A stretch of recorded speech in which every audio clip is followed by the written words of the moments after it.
Hello लोगोफोर बरायबाय बड' जब enough' YouTube चेनेलाव आसा खालामो बयबो मोजां दङ।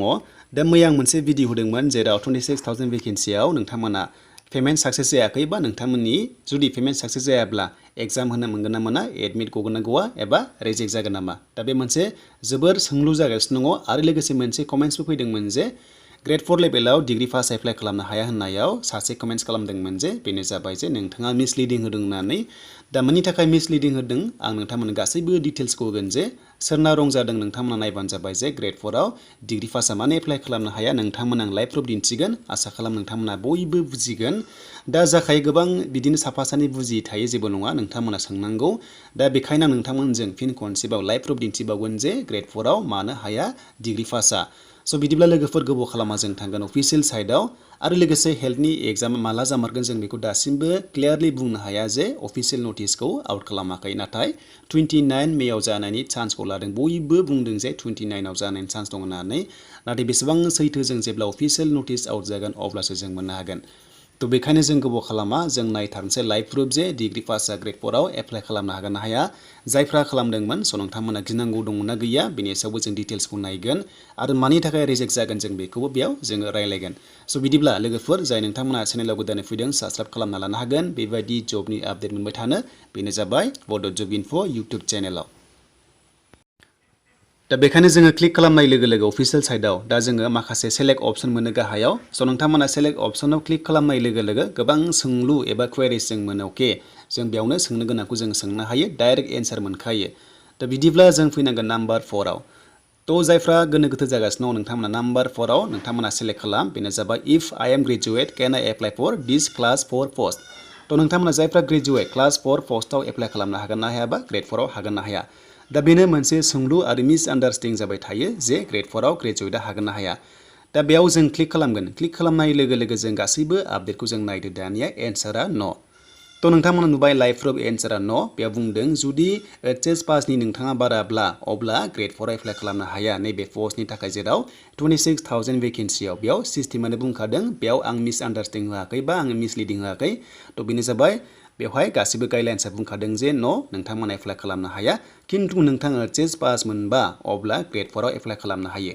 दा बाथ्राया जाबाय जोंहा एमप्लयमेन्ट एक्सचेन्जआव खालामो जे खायसे डिग्री पास खायसे एचएस पास। जायफ्रा डिग्री पास होनाय दङ नोंथांमोना बेयाव इलिजिबोल जाया, डाइरेक्ट रिजेक्ट जाखागोन जेब्ला डकुमेन्टेसन भेरिफिकेसन जागोन।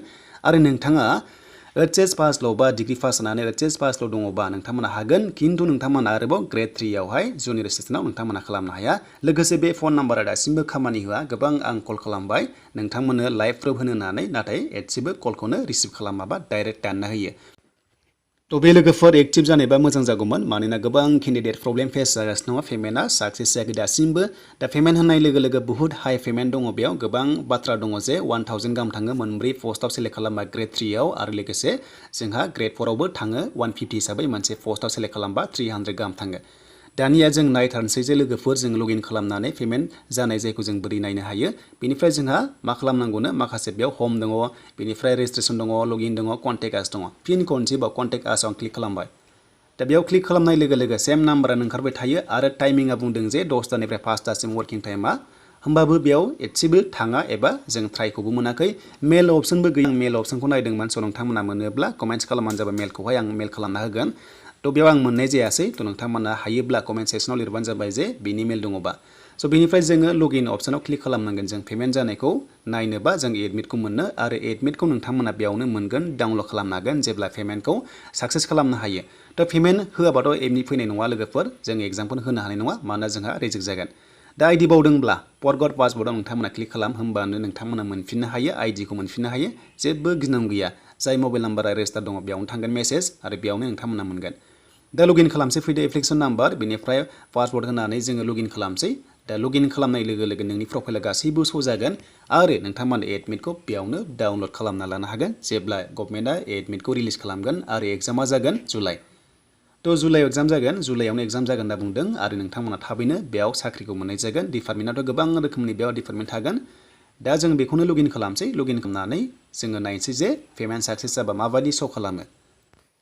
दानिया नोंथांमोना नायदो पेमेन्टआ स्टेटासआ साक्सेस जाबाय, डेट मिन्स एक्सेप्ट जाबाय आरो लोगोसे नोंथांमोना बेयाव साक्सेस जायाखैबा पेन्डिं देखायगौमोन आरो पेन्डिं जानाय लोगो लोगो नोंथांमोना जेब्लासिम साक्सेस जाया अब्लासिम नोंथांमोना नेनांगोन आरो जाथाराबा नोंथांमोनाहाय एग्जामखौ होनो मोननाय नङा मानोना नोंथांनि एगेन्स्टआव नोंथांनि आइडियाव जुदि पेमेन्टआ जायाखैब्ला बोरै साक्सेस जानो नङा होमबा दा बाथ्राया जाबाय गिनांगौ दङ दा गोबां कमेन्ट्स खालामदों जे गोबां रांनि खोथा थायो मानोना गोबां थांदों दा नोंथांमोना साननैसो नेथ'बावदो आरो जाथाराबा नोंथांमोना रिपेमेन्ट खालामनो हागोन आरो नोंथांमोना हेल्पलाइन नाम्बाराव ट्राइ खालामबाय था कल खालामनो नाथाय मोनसे बाथ्रा जुदि पेमेन्टआ फाइनालि साक्सेस जामाराबा लोगोफोर नोंथांनि एगेन्स्टआव अब्ला एडमिटआ गनायनि चान्स गैया मानोना पेमेन्ट लादों लोगोफोर जेला पेमेन्ट मोनबासो बिथांमोनाहाय खालामगोन दा ओरैबायदि जादों जानांगौ खायसे इउपिआइफोरजों दानदों जानांगौ इन्टारनेट बेंकिंजों दानदों जानांगौ दा टेकनिकेलि प्रब्लेम जायो नोंथांमोना बेंकआवबो खनसे ट्राइ खालाम जे नोंथांमोननि बेंकआवहाय मा जादों बेखौ एसे नाय थ' बेखायनो लोगोफोर आंनिया दानदोंमोन कार्ड नाम्बार होनानै अब्ला लोगो लोगो साक्सेस जादोंमोन लोगोफोर स' नोंथांमोना कार्ड नाम्बारजों होयोब्ला एसे साबसिन जायो इन्टारनेट बेंकिं बा